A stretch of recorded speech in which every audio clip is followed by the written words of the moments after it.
بسم اللہ الرحمن الرحیم۔ السلام علیکم ورحمۃ اللہ وبرکاتہ۔ یہ واقعہ حقیقت پر مبنی ہے جس میں نام فرضی دیا گیا ہے وزیر پور کو نامی ایک گاؤں جو کہ سیالکوٹ ضلع میں آتا ہے، جس کا قصہ ہمارے والد محترم کچھ یوں بیان کرتے ہیں کہ ہمارے ایک بچے کی فوتگی پر ہمارے پڑوسی تعزیت کرنے کے لیے ہمارے پاس آئے اور بولے کہ اولاد اللہ کی دین ہے، اور وہ پڑوسی اسی وزیر پور گاؤں سیالکوٹ کے رہائشی تھے، اور باتوں ہی باتوں میں اپنے گاؤں کا واقعہ بیان کرتے ہیں کہ ایک لڑکا جو کہ ہمارے گاؤں سے تھا، جس کا فرضی نام رحمان ہے، رحمان جوان ہوا اور وقت پر شادی ہوئی۔ شادی کے کچھ ماہ بعد رحمان کے والدین چل بسے اور کچھ ماہ بعد اس کے گھر ایک بچے کی پیدائش ہوئی۔ پیدائش کے وقت اللہ کے حکم سے رحمان کی بیوی بھی چل بسی۔ اب اس کی بہن اس کے پاس آئی اور بولی کہ تم اکیلے ہو اور بچہ ابھی چھوٹا ہے، اسے مجھے دے دو، اس کی پرورش میں کرتی ہوں۔ رحمان نے بہن کو اپنا بچہ دینے سے انکار کر دیا اور سیالکوٹ شہر کو روانہ ہو گیا۔ جب وہ وہاں پہنچا تو اس نے گنڈیریاں بیچنا شروع کر دی، ساتھ بچے کی دیکھ بھال بھی کرتا اور گنڈیریاں بھی بیچتا۔ کچھ سال کے بعد وہ اپنے بچے کو اسکول میں داخلہ دلوا دیتا ہے اور خود گنڈیریاں لے کر اسکول کے دروازے کے سامنے بیٹھ جاتا ہے اور اپنی گنڈیریاں بیچتا ہے۔ جب بچے کو چھٹی ہوتی تو وہ اپنے بچے کو لے کر گھر آ جاتا۔ وقت گزرتا رہا۔ کچھ سال بعد اس کا بچہ 10 جماعت پاس کر چکا ہوتا ہے اور اپنے والد سے کہتا ہے کہ اس نے 16ویں جماعت تک پڑھنا ہے۔ رحمان بچے کی بات مان لیتا ہے اور گنڈیریاں بیچنے والا چھاپا بڑا خرید لیتا ہے اور اب پہلے کی نسبت گنڈیریاں زیادہ بیچنا شروع کر دیتا ہے۔ آخرکار اس کا لڑکا 16ویں جماعت پاس کر کے سرکاری مجسٹریٹ بھرتی ہو جاتا ہے۔ اب مجسٹریٹ صاحب ہر روز صبح اپنی گاڑی پر دفتر کو جاتے۔ سیٹ پر مجسٹریٹ صاحب ہوتے تو پیچھے اس کا والد ہوتا اور ساتھ ہی گنڈیریاں والا چھاپا مجسٹریٹ صاحب دفتر چلے جاتے تو اس کے والد دفتر کے سامنے گنڈیریاں لگا کے بیٹھ جاتے۔ وقت گزرا اور ایک دن رحمان اپنے بیٹے سے کہتا ہے کہ بیٹا دیکھو، میں بوڑھا ہو چکا ہوں اور تم جوان ہو۔ لوگ میرے پاس آتے ہیں اور مجھ سے 10-10 کلو گنڈیریاں خرید کر لے جاتے ہیں، ساتھ ساتھ بتاتے ہیں کہ ان کے پاس اتنی زمین ہے اور وہ فلاں دفتر میں سرکاری افسر ہیں۔ اس لیے اب میں بوڑھا ہو چکا ہوں پر گنڈیریاں نہیں بیچ سکتا، اس لیے اب تم اپنے لیے کوئی لڑکی تلاش کرو، شادی کر لو۔ رحمان کے بیٹے نے اپنے والد کو مخاطب کیا اور کہا کیا کوئی ہمارا رشتہ دار یا ہمارا والی وارث بھی ہے یا نہیں؟ رحمان نے اپنے بیٹے کو دیکھا اور حیرت سے پوچھا کہ تمہاری شادی اس سوال کا کیا لینا دینا؟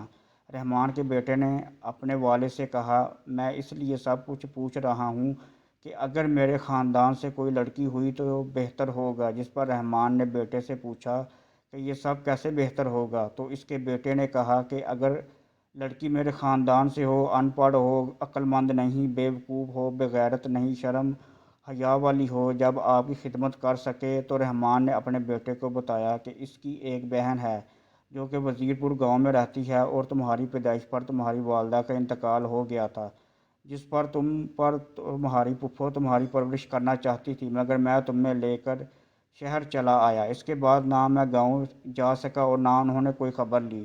رحمان کے بیٹے نے اپنے والد سے کہا آپ اس پھپھو کی خبر گیری کریں اور معلوم کریں کہ کیا ان کی کوئی بیٹی موجود ہے۔ رشتے کے لیے کچھ دنوں کے بعد مجسٹریٹ صاحب کو علم ہوا کہ اس کی پھپھو کی بیٹی موجود ہے۔